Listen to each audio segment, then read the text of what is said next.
Assalamualaikum warahmatullahi wabarakatuh. Salam Indonesia. Hai anak-anak Indonesia, selamat pagi. Bapak ucapkan kepada kalian semua bagaimana kondisi kalian dalam keadaan sehat walafiat. Bapak berharap kalian tetap belajar dengan baik, jadi anak yang pintar. Di sini kita akan belajar kembali di pelajaran Bahasa Indonesia untuk siswa kelas 8 dengan tema kita menelaah struktur puisi, dan kemudian kita akan menyajikan puisi tersebut. Nah, Nanda, di kompetensi 3.8 kita diharapkan nanti untuk mampu menelaah teks puisi dalam apa yang dibaca maupun yang didengar dari unsur-unsur yang membangun sebuah puisi. Sementara di 4.8 kita nanti berusaha untuk menyajikan ide, gagasan, pendapat dalam bentuk teks puisi. Bapak berharap di tujuan pembelajaran kita kali ini, kalian nanti semua siswa mampu untuk menelaah unsur-unsur yang membangun dalam puisi. Dan yang kedua, nanti kalian mampu untuk menyajikan gagasan, ide, pendapat kalian dan menuangkannya dalam teks puisi.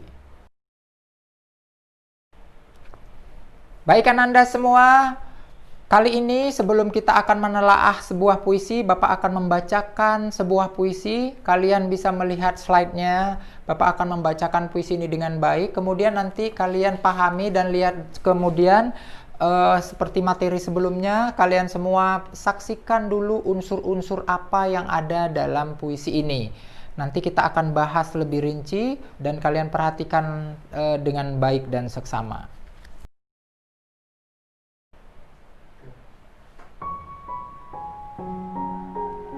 Hujan Bulan Juni, karya Sapardi Djoko Damono.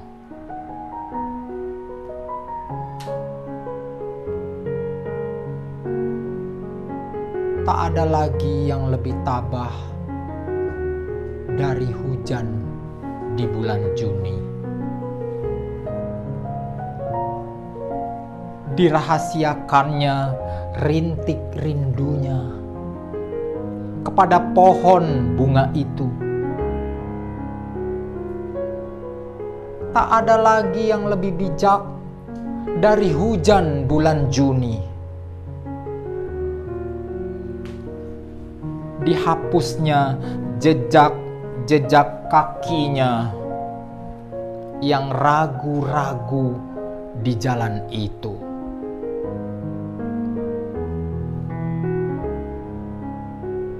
Tak ada yang lebih arif dari hujan bulan Juni.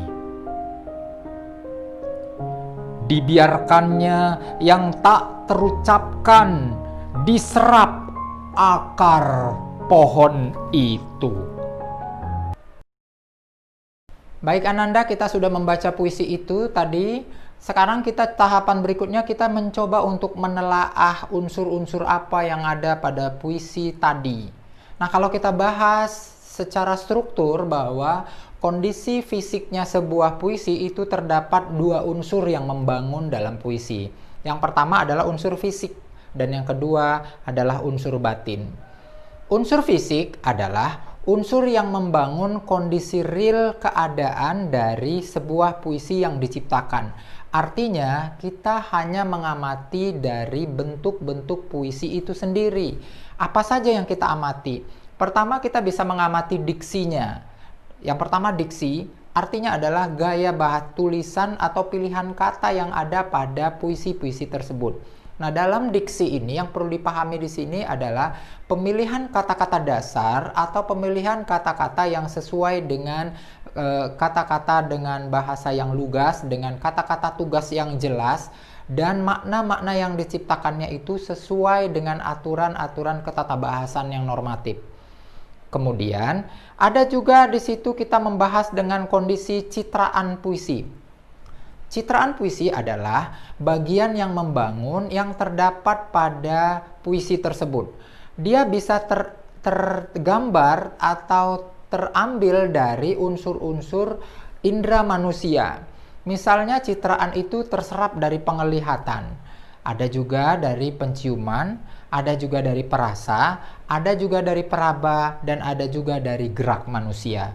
Nah, untuk penglihatan misalnya kalau kita melihat kata jauh, dekat, misalnya terang gitu.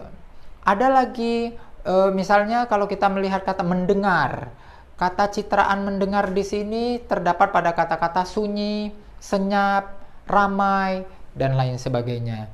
Untuk citraan penciuman ada kata-kata misalnya bau, wangi, itu contohnya asam misalnya. Kemudian dalam citraan peraba itu adalah citraan yang dirasakan oleh kulit kita. Misalnya panas, dingin, hambar, dan lain sebagainya. Ada lagi citraan itu misalnya citraan gerak. Nah, di citraan gerak ini dipaparkan adalah setiap kata-kata yang berbentuk kata kerja. Misalnya berdiri aku di tepi pantai. Kata berdiri itu merupakan salah satu contoh dari citraan gerak. Duduk aku dengan santai menatap keindahan alam. Kata duduk juga merupakan salah satu dari citraan gerak. Kemudian ada lagi yang disebut dengan rima.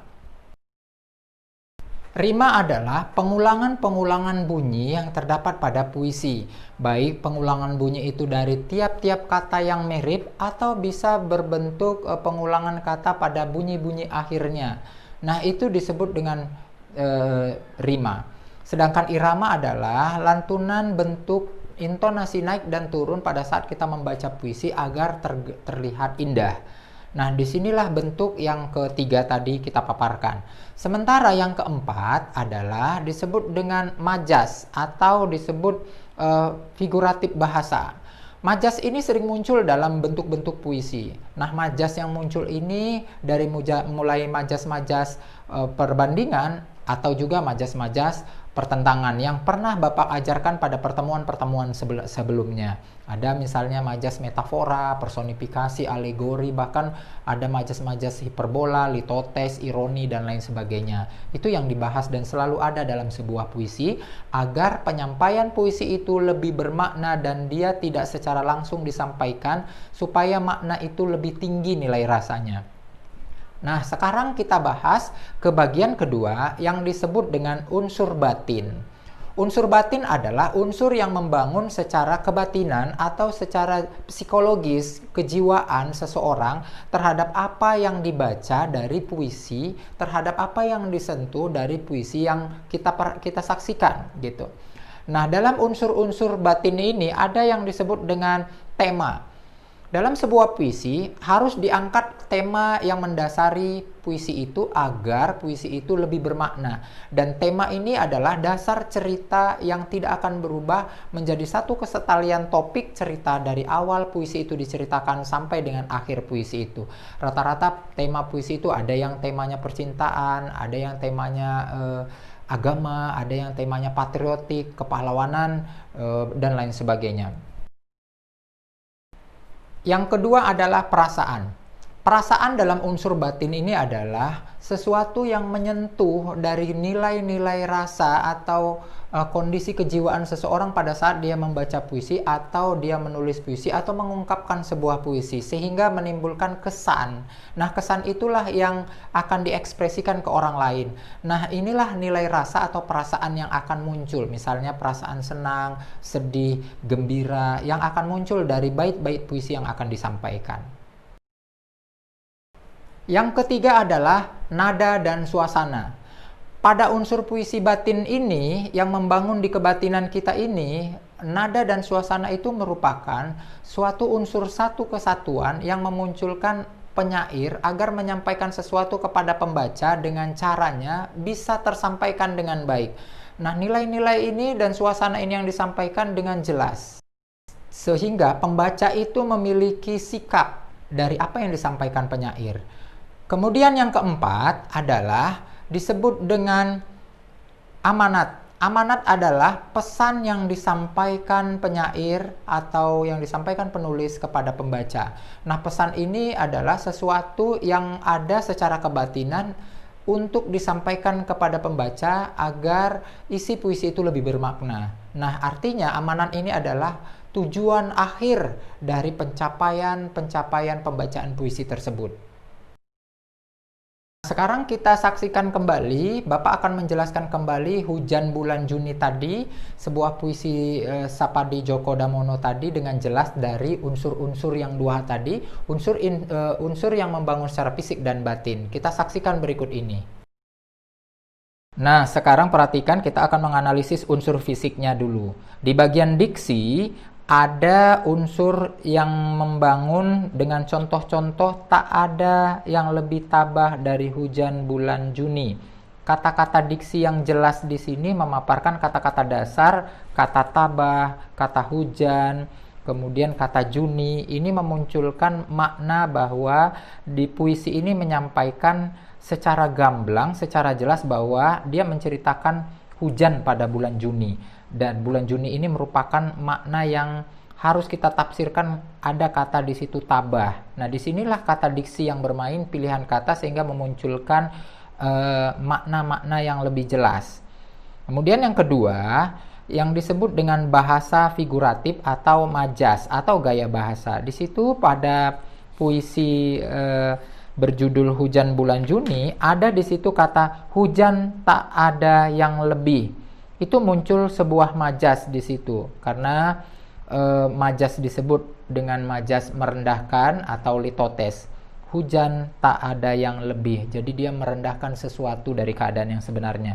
Padahal hujan bulan Juni itu adalah hujan yang menurut perkiraan dalam pembacaan ini kita harus tabah. Kenapa? Karena pada bulan Juni itu banyak hujannya, gitu. Kemudian yang ketiga, citraan perasaan. Citraan ini yang muncul di sini adalah imajinasi yang disampaikan dari penulis. Kebetulan dalam puisi ini yang menonjol adalah citraan perasaan. Tak ada yang lebih tabah dari hujan bulan Juni. Kata tabah itu merupakan citra perasaan yang muncul dari hati seseorang.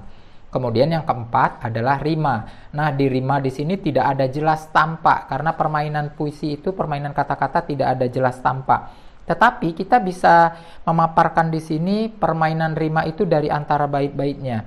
Ada kata tak ada yang lebih tabah, tak ada yang lebih bijak, tak ada yang lebih arif. Nah, itu permainan kata-kata itu yang muncul sebagai bentuk bagian rima. Tetapi kalau dia dalam satu barisnya tidak dijumpai bunyi rima secara jelas. Kesimpulannya, di bagian fisik, puisi ini menggunakan kata-kata konkret dan menggunakan majas personifikasi dan paralelisme, serta mengandung citraan perasaan. Sementara di unsur batin kita saksikan ada tema. Dalam puisi ini dia bertema tentang kemanusiaan, karena dia menceritakan salah satu sisi kehidupan manusia yang mempunyai harapan karena pasrah terhadap takdir dari Sang Pencipta dari kata hujan pada bulan Juni. Kita pasrah, karena itu pemberian dari Tuhan, hujan itu. Kemudian yang kedua, unsur perasaan.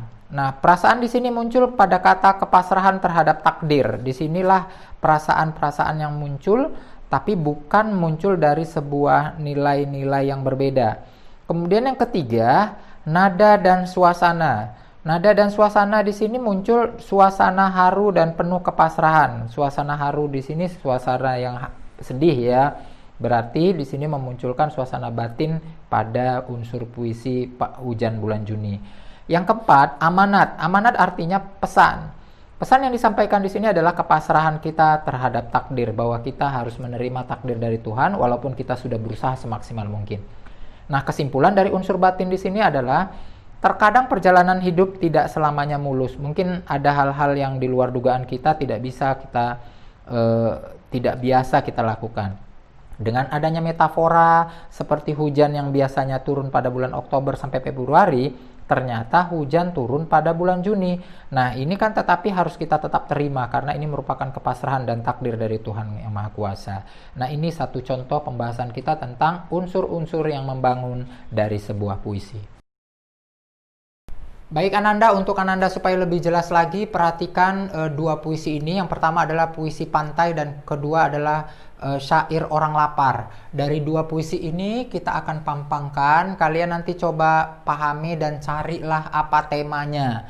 Kemudian kalian tentukan unsur fisik dan unsur batin dari kedua puisi ini agar kalian lebih jelas. Silahkan, itulah tugas yang Bapak berikan kepada kalian semua. Silahkan dikerjakan ya nak ya. Baik Ananda, sekarang kita masuk ke bagian selanjutnya. Kita mencoba untuk menyajikan gagasan, ide, ataupun pendapat dalam bentuk teks puisi. Pada bagian kali ini, Bapak akan memberikan dua cara menulis puisi yang baik. Ada dua hal, satu kita menulis puisi dengan alam sekitar. Jadi kita dibantu menulis puisi itu dengan menggunakan alam takambang di sekitar kita. Kemudian yang kedua, kita akan menulis puisi dengan kata-kata kunci. Nah, disinilah yang bermain kita dilatih. Nah, Bapak sudah pernah menjelaskan jenis menulis puisi ini. Di part 1 pada penulisan kita, di part 1 ini tentang cara menulis puisi sudah pernah Bapak ajarkan, nanti silahkan dilihat. Atau juga bisa kalian lihat di menulis part 2 tentang metode T. Sudiga. Di situ juga sudah dipampangkan bagaimana caranya. Kalian bisa nanti menyaksikannya. Baik Ananda, sekarang kita ikuti tahapan yang pertama tentang bagaimana kita menulis puisi dengan alam sekitarnya. Yang pertama kita harus mencari dulu informasi atau inspirasi yang ada, apa yang mau kita buat. Kemudian yang kedua, coba kalian carilah bentuk-bentuk yang sama dengan inspirasi kita. Kemudian kita tonton atau kita baca atau kita saksikan dulu supaya ada pengalaman-pengalaman dalam yang ada atau kesan yang muncul pada saat kita membaca puisi yang hampir mirip dengan yang akan kita ciptakan. Tetapi di sini kita tidak boleh mencontoh puisi orang lain.